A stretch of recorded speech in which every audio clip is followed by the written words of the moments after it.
I Talk with Webb is back, baby. Let's jump into this. All right, okay. All eyes on Brian Daboll as Alabama starts spring practice to learn how to finish, baby. So we obviously didn't finish the national championship game, but that's okay. Like I said, I think the things that really hurt us was Sean Deion Hamilton being out and not being able to run the ball with Bo Scarborough, I think, was ultimately a downfall. Plus, all the snaps that a lot of defensive players had. So it'll be all right. But anyway, let's get through some of the offensive coordinators Saban has had that's been successful. Well, Major Applewhite, he was way too green. Everybody knows that. You don't go to Alabama to kind of learn on the job. It just doesn't work like that. So he was out after 1 year. Jim McElwain was the right guy at the right time. I kept telling people that when he came in. Everybody said, well, he came from Fresno. I don't know who he is. And I said, well, let's look what he's done with quarterbacks everywhere he's gone. It's been great. He's actually put up a few points at Florida, even though he's had less than subpar quarterbacks. He also came in with the number one rankings in national championships during his 4 years in Tuscaloosa. Doug Nussmeier was okay. He didn't derail the Tide train, but he wasn't the best. But, like I said, he did win a championship. The things that I didn't like about Doug Nussmeier is he would, get on the 1 yard line and be, first down, and he'd throw twice, and then be like, well, I guess we'll run now. We had some of the best backs in the country. It's like, what are you doing, bro? But anyway, Lane Kiffin. A lot of people say that Lane Kiffin did a job well. He was okay, but he was kind of crazy or whatever. I think Lane Kiffin was one of the best offensive coordinators Saban's ever had. He had, a Heisman winner. We won three SEC championships back-to-back and almost won back-to-back national championships if it hadn't been for some injuries. Like I said, I'll state it now as I've always stated it. I don't think it would have made any difference if he coached in that game. I really don't. Brian Daboll stepping in that. He's been a cog in Belichick's wheel for a long time. I think he's going to be great. He's got absolute Ferraris down at Tuscaloosa. All he's got to do is play the guys. He get a good game system, a good game plan. He's good. I don't think he's going to have any problem having success at Alabama. If he can't have success at Alabama, he may need to quit football. That's just the bottom line. He's got great quantities of talent. He's going to improve as a recruiter himself. Like I said, a lot of people just, Steve Sarkisian is kind of in that group. But then again, the guy coached one game, So hats off to Steve Sarkisian. I think he would have been a great one. But he had one game, didn't win it, unfortunately. But think about it. This is Saban's 11th year, and he's had some hellacious offensive coordinators. Think about it, 11th year. What were you doing 11 years ago at this time? Something to think about. Like I said, there's not a lot of variables with Brian Daboll. The Patriots threw about 60% of the time. So I don't think it's going to be run heavy or ball control like a lot of people say. Saban doesn't make bad hires. Since he's been there, I think he's hired two people that he hired Applewhite, it was kind of questionable, and then he hired that defensive backs coach that was in for 1 year that wasn't too hot. Other than that, I can't tell you anybody he hired that I was like, oh man. Like I said, most of his offensive coordinators that he's had are head coaches now. So that should tell you something. He's a very good evaluator of talent and what he wants out of a team and what he wants out of a coach, and to get the coach to do those things. Like I said, Daboll's got the reigning SEC Player of the Year coming back. So, and he's got, a bevy of five-star running backs, a great offensive line. And they're going to tweak some things. It's not going to be the same what we saw under Kiffin, but it's not going to be anything overtly different or whole changing of the offensive style at all. So I think he's a safe, good hire. We've also added to that arsenal Dan Werner of Ole Miss. Look at some of the numbers he put up. He's going to be an offensive analyst.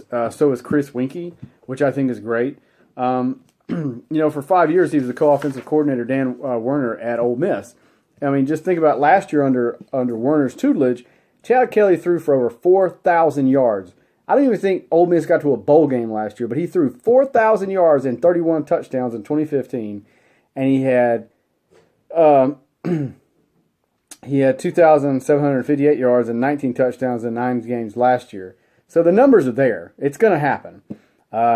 Like I said, Warner was a quarterbacks coach under Miami in 2001 national championship team, serving as the Hurricanes quarterbacks coach from 01 to 03, which they were great during those years, if you remember that far back. He was also quarterbacks coach in 04 and 05, and they had some darn good teams those years too, if you remember. Ken Dorsey, if y'all remember, he was twice a finalist for the Heisman Trophy and won the Maxwell Award in 2001 under Ken Dorsey's tutelage. He was also a consultant in 1999 for the Barn. Yeah. But anyway, 4 players this spring are going to be kind of limited. We know running back Bo Scarborough is going to be kind of limited for the bone he broke. Sophomore running back B.J. Emmons is having some issues. Senior linebacker Shondayon Hamilton, he hurt himself, so he's got some issues. And Jared Maiden as well. Maiden had hip surgery after last season. He's going to be kind of limited, but he'll make a full recovery. The ACL that Hamilton suffered in the championship game in December, he's coming back, but they're bringing those guys back slowly to get them into the fold.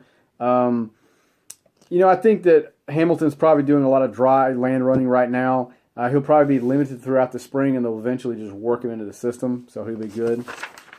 I think Emmons and Scarborough, I did see they participated last, I think it was Tuesday, in individual drills, but they didn't participate in team drills. Saban rants about the NCAA, says Alabama not adopting ball control tactics. He kind of had a rant the other day about that. There's this whole thing, like I said earlier, about Brian Daboll being all about ball control, and we're just going to run the ball 3 yards in a cloud of dust. That's not going to happen. Like I said, we had a 9-time minute of possession deficit squandered and a 10-point lead in the fourth quarter, throwing the ball 16 times and running it 13 in other instances during the second half. Like I said, a lot of that culminated from not having Bo Scarborough. If we had Scarborough, I'm telling you, we win it, Big Daddy. Game's done, over. I'd put 2 paychecks on that mofo. But anyway, we also had 5 players that were on the field for more than 100 snaps. That was huge. That made a big difference. We got our asses wore out. Think about it. Saban said we didn't block well, we didn't execute, we didn't throw the ball accurately, and then when we did, people didn't catch it in very crucial times, and we didn't execute. Bottom line. So we also didn't get the defense to get us off the field at crucial times of the game. But I think we'll be doing a lot better. But like I said, there's going to be a lot of evaluations. Like I said, the New England Patriots threw 60% of the time, which is way more than Alabama threw all year if you paid attention to the stats. So that's what you got to think about. Nick Saban was kind of ranting about some kind of NCAA rule. He kind of went off on some tangent. His hair got kind of crazy, as he does when they form new rules. Because he's a mastermind at kind of weaving around the rules and getting to where he needs to go. I mean, he was one of the first ones that was FaceTiming and Skyping recruits and texting them when you couldn't have any phone contact, or, phone calls or in-person visits. So, he had a little up to do about that last week. Alabama, Nick Saban also kind of went over Alabama's QB position. It's kind of unique. Like I said, we actually have a returning starter for the first time, I think, in 2 years, which is great, with a reigning SEC Offensive Player of the Year in Hurts, which I think he will continue. I think they're going to work him hard from what Saban said in the offseason at passing, which he does. And we also have Tua Tagovailoa, and we also have Mac Jones. I think there's a big battle going to go on there to see who's going to be the second string and third string guy. I'm going to say it's going to be Tua, but it could be Mac Jones. I heard he's got a laser for an arm. So we'll see. It's going to be nice just because he'll have the experience and hurt, But like I said, you're one play away from going down. So the backup guys need to get ready. They need to be ready to go. So I think we got some good depth there. We're working on that. But we got to also build on Hurts' freshman campaign, I think it's going to be mainly in the passing game. I think if he gets a good bit more proficient at passing, he's going to be a guy that's going to be very, very, very hard to stop. Like I said, I detailed in my last video about what his 40 time was. He's got the third fastest time on the team. So if he just improves his passing just a little bit, the guy's going to be unstoppable. Absolutely unstoppable. So Nick Saban offers insight on replacing key Alabama starters. First thing is we got to replace Cam Robinson, Jonathan Allen, and Dalvin Tomlinson. Great guys. They've been anchors for us. but I think we got enough big daddies coming in. We're going to be just fine. Nick Saban says, I don't look to compare anything. We could have said that when Donta Hightower and Orlando McClain left, but we can't really compare those guys to the new guys coming in because every team has to have a new identity. Every team has to have a different way that they do things and their own way to go about it and creating a new identity. So those guys are gone. We love them. We're thankful for what they did. But the new guys got to come in. They got to set the groundwork for their championships and them to be successful. Also, I think our defensive line is going to be dominant again. There was a story I read. We got Deshaun Hand, Isaiah Buggs coming in. Great guys. We got Daron Payne, Josh Frazier. Defensive end, we got Raekwon Davis and Quinn Williams. Like I said, I really think those guys are going to put up a lot of work and a lot of numbers. Due to arrive in the fall, we got LeBron Ray and Phidarian Mathis. Those guys could start anywhere in the country. Absolutely amazing. So I think, like I said, we had a lot of guys: Ason Robinson, Jerron Reed, and Jonathan Allen. They were absolutely amazing. But I'm telling you, these new guys coming in are going to be studs. They just got to figure out the best combination of those guys, and they're going to be fine. Like I said, Payne, during the testing evaluation period, he bench pressed 545 pounds, squatted 635, and ran the 40 in 5.03. So, yeah, I don't think we're having a big falling off at nose guard.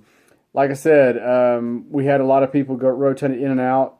Last year, it wasn't just those starters that only played. So a lot of the understudies, second and third string, got a lot of snaps and a lot of playing time. Like I said, I think that Buggs is going to come right in and play. Potentially, Quinn Williams may come in and play a lot too as a redshirt freshman. Like I said, Buggs and Davis and Hand are all going to be big, and they all had huge springs, like I said. Buggs came in, he benched 455, squatted 585. Williams put out a 585 or 545 squat. So we're talking about some big daddies here. Like I said, Frazier was a big guy that rotated in. Like I said, he was a backup last year to Payne. He had 8 tackles and a sack. These guys aren't scrubs coming in. They could play. They probably start anywhere in the SEC. They just happen to be at Alabama, and you got to sit the bench and wait your time. Like I said, there's a few names that Saban had mentioned that are going to be pretty big, like Buggs. He said he was going to be a good player. Daron Payne has played a lot of good football for them. He's also said Raekwon Davis played some last year, Quinn Williams, and Josh Frazier played quite a bit. Those were guys that were high on his list. When asked about a depth chart, of course, I don't know why reporters do this. They keep asking about this fictitious thing called a depth chart, and Saban gets pissed. He's done this for 11 years, guys. Like, you would think they would stop asking him about that. But, of course, they asked, and he said he couldn't make any observation on the first day, specifically at right guard. Lester Cotton played it today. He was talking about last Tuesday. Played it very well. We don't have a depth chart right now. We have a rep chart. It's an organizational chart for repetitions. I know you don't get that concept, but I say it every year. He played there. We're going to get the best 5 offensive linemen. So there you go. Cotton was one of the 3 players who started the right guard last season. He had really good production. Before this season began, Alphonse Taylor returned from injury. When Taylor's season ultimately ended with a concussion at Arkansas, Cotton returned a few games before the senior Curvin finished the season at right guard. So like I said, I think we're going to be good. The offensive, defensive lines, and the big boys, I don't think you have anything to worry about. Like I said, man, it's kind of a slow news period right now. I'm trying to keep up with everything going on. I got a lot going on myself.